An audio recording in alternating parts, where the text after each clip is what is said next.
రైతు బంధుకు ఉపగ్రహ సర్వే అంట. రైతు బంధుకు రిమోట్ సెన్సింగ్ సర్వే చేపట్టాల నిర్ణయం. సాగు బీడు భూముల లెక్కలు చేయాలన్న సర్కారు ఇప్పటికే కేంద్ర సాంకేతిక శాఖతో సంప్రదింపులు. కొత్త నిబంధనల పైన రాష్ట్ర ప్రభుత్వం కసరత్తు. భూముల వివరాలు రాగానే మార్గదర్శకాలు. ఓహో, ఏం చేస్తున్నారంటే ఒక శాటిలైట్ సర్వే చేస్తూ ఉన్నారు. అంటే పచ్చ ఉన్న భూములేమో పండినట్టు, పచ్చగా లేని భూములేమో ఎండినట్టు. అంటే కాంగ్రెస్ సర్కార్ ఎందుకు నీళ్ళు ఇస్తలేదంటే ఇప్పుడు అర్థమైంది. క్లియర్గా మీకు అర్థమైందా? భూములన్నీ ఎండిపోవాలి, అన్ని బీళ్లు కావాలి, కరెంటు రావద్దు, ఆ పంటలన్నీ ఎండిపోవాలి, అది సాగు కిందికి రావద్దు. అప్పుడు ఆడనో గిడనో కొంత కొంత ఉంటుంది, సాగు తగ్గిపోతుంది. ఆ సాగును చూపించుకొని దీనికే మేము రైతు భరోసా ఇస్తాము. దాంట్లో కూడా మళ్ళీ నీకు తెల్ల రేషన్ కార్డు ఉండాలి. దాంట్లో కూడా నువ్వు రకరకాల వాళ్ళు పెట్టేటువంటి కండిషన్స్ అన్నిటికీ నువ్వు ఒప్పుకుంటే అప్పుడు నీకు రైతు భరోసా వస్తుంది. ఈ ఎన్నికలు అయిపోగానే, పార్లమెంట్ ఎన్నికలు అయిపోగానే వాళ్ళు చేసే దుర్మార్గం గిట్లనే ఉంటుంది. సో కాబట్టి ఈ ఎట్టి పరిస్థితుల్లో కూడా రేపటి లోక్సభ ఎన్నికల్లో తెలంగాణ ప్రజలు మిమ్మల్ని మీరు మోసం చేసుకోకండి. సాలు మీరు ఒకసారి మోసపోయిర్రు, కాంగ్రెస్ కోటేసిర్రు, కాంగ్రెస్ను గెలిపించారు, కాంగ్రెస్ సర్కార్ వచ్చింది. అది వచ్చిన పుణ్యాన మనకు కరెంటు పోయింది, అది వచ్చిన పుణ్యాన మనకు రైతు బంధు పూర్తి స్థాయిలో రాలేదు, అది వచ్చిన పుణ్యాన ఇప్పటికి పెంచుతున్నటువంటి ఏ స్కీమ్ కూడా పెరగలేదు. ఇక ఇంకా మనం నిండా మునగాలంటే రేపు పార్లమెంట్ ఎన్నికల్లో దానికి ఓటు వేయద్దు. మనం ఏం చేయాలి? ప్రజలు జర్ర ఒక్కసారి వాళ్ళకు వాత పెట్టాలి.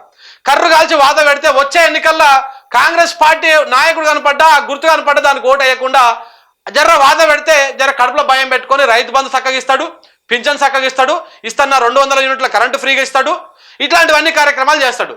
లేదు మనం అల్లానికే ఓటేస్తాం అనుకో, ఇక ఎన్ని చెప్పినా, ఎంతమంది మాట్లాడినా, ఎన్ని మాట్లాడినా నాకే ఓటేస్తుర్రు, మళ్ళీ మేమే గెలిచినాం కాబట్టి ఇచ్చినా ఇవ్వకపోయినా నడుస్తుంది అని చెప్పేసి హెచ్ఎల్ చెప్పేసి ఆడు సప్పుడేయకుండా మీరు ఎంత మొత్తుకున్నా ఎన్ని చేసినా ఇట్లా నాలాంటి వాడు ఎవడన్నా మాట్లాడితే వాని మీద కేసులు గీసులు పెట్టి లోపల నూకేసే కార్యక్రమాలు ఇట్లాంటివి చేస్తారు. ఎందుకంటే వీళ్ళకు అధికారం ఇచ్చినా మనం ఇప్పుడు రాష్ట్రంలో ఈ అధికారాన్ని సరిగ్గా వాళ్ళు పరిపాలించాలంటే 200% వాళ్ళకు ముక్కుకు దారం వేయాలి.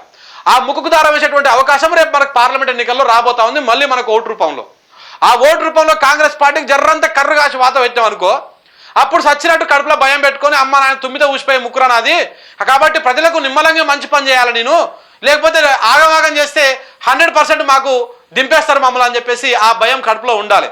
రేపు పార్లమెంట్ ఎన్నికల్లో ఆయనకు ఓటేసినా వేయకపోయినా ఆయన ప్రభుత్వమే ఉంటుంది, అంటే కాంగ్రెస్ ప్రభుత్వమే ఉంటుంది. కానీ పార్లమెంట్ ఎన్నికల్లో కూడా మళ్ళీ మనం కాంగ్రెస్కే ఓటేసి కాంగ్రెస్ని గెలిపించుకుంటూ పోతే ఈ రాష్ట్రాన్ని ఒక రావణ కాష్టం లెక్క మార్చేస్తుంది కాంగ్రెస్ ప్రభుత్వం. ఎవడు ప్రశ్నించేటోడు ఉండడు, ఎవడు మాట్లాడేటోడు ఉండడు. ఒక పోస్ట్ పెడితే కేసులు ఉంటాయి, అరెస్టులు ఉంటాయి, రిమాండ్లు ఉంటాయి. ఎందుకంటే వ్యవస్థ మొత్తం వాళ్ళ చేతుల్లో ఉంటుంది కాబట్టి, పోలీస్ యంత్రాంగం మొత్తం వాళ్ళ చేతుల్లో ఉంటుంది, వాళ్ళ రౌడీలు మూకలు అందరూ వాళ్ళ చేతుల్లో ఉంటారు. రకరకాల దారుణాలు జరిగేటువంటి అవకాశం ఉంది. సో కాబట్టి తెలంగాణ ప్రజలారా ఇప్పటికైనా ఆలోచన చేసుకోండి. మనకు జరుగుతున్నటువంటి అన్యాయాన్ని గ్రహిస్తూనే మనము వీళ్ళకు ఏ విధంగా బుద్ధి చెప్పాలను ఆ విధంగా చెప్పేటువంటి ప్రయత్నం చేయండి. ఇప్పుడు రైతు బంధు మీద కూడా కొత్త కొత్త నీడలు కమ్ముకుంటా ఉన్నాయి. సాగు అంటే పంట పండిస్తోనికే రైతు బంధు.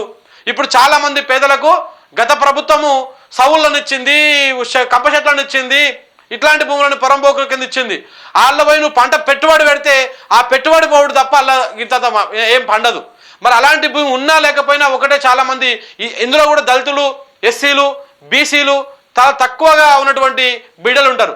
వీళ్ళకు ఎకరం 2 ఎకరాల భూములు ఉంటాయి. వీటి మీద ఏదో 10,000 5,000 వస్తే సంవత్సరానికి వాళ్ళకు సరే ఆ భూమి ఉన్నా లేకపోయినా కానీ జరింత మనకు ఆసరా అవుతుండే.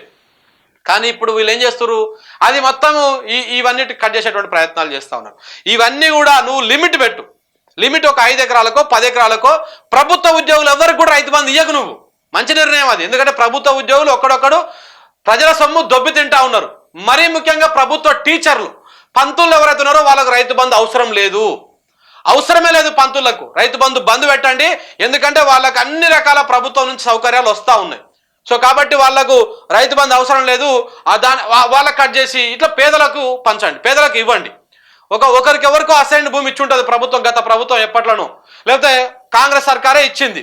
ఆ భూములకు నేను రైతు భరోసా ఇవ్వను, రైతు బంధు ఇవ్వను అంటే వాళ్ళు ఆ భూమి సౌళ్ళ భూమి, ఆ సౌడు ఉంటుంది, లేకపోతే వాగులు ఉంటాయి, వంకలు ఉంటాయి, అంత పెద్దగా ఏం పంట పండదు. నువ్వేం వేసుకున్నా పెట్టుబడి వేస్ట్ అవుతుంది తప్ప అలా రూపాయి పంట రాదు. రానప్పుడు నువ్వు ఇచ్చేటువంటి రైతు బంధో రైతు భరోసానో ఇస్తే ఆ కుటుంబానికి కొంత ఆసరా అవుతుంది, భూమి ఉన్నటువంటి ధైర్యం ఉంటుంది. ఇప్పుడు వీటికి బంద్ పెడితే ఇక ప్రజలు ఏ విధంగా ఉంటారో ఒకసారి ఆలోచన చేసుకోరు. ఇవన్నీ కూడా చేయాలని చూస్తూ ఉంది. ఇప్పుడు ఈ ఉపగ్రహ సర్వే అంటే శాటిలైట్ నుంచి సర్వే, ఎందుకంటే ఆ మ్యాప్లో చూస్తారు అన్నట్టు. పచ్చగా ఉంటే పండినట్టు, ఎండిపోతే అది పండనట్టు. సో కాబట్టి పచ్చగా ఉన్న వాటిని లెక్క పెట్టుకొని ఓహో వీళ్ళకి ఇవ్వాలి, వీళ్ళకి ఇవ్వకూడదు, వీళ్ళకి ఇవ్వాలి, వీళ్ళకి ఇవ్వకూడదు అని లెక్కలు చేసేటువంటి ప్రయత్నం చేస్తూ ఉన్నారు. ఇది జరుగుతున్నటువంటి వ్యవహారం మిత్రులారా. సో కాబట్టి రానున్న రోజులు చాలా కీలకంగా ఉన్నాయి. కాబట్టి మనం జాగ్రత్తగా ఉండాలి. కడుపులో భయం పెట్టుకుని ఉంటే 100% వీళ్ళకి బుద్ధి చెప్పొచ్చు.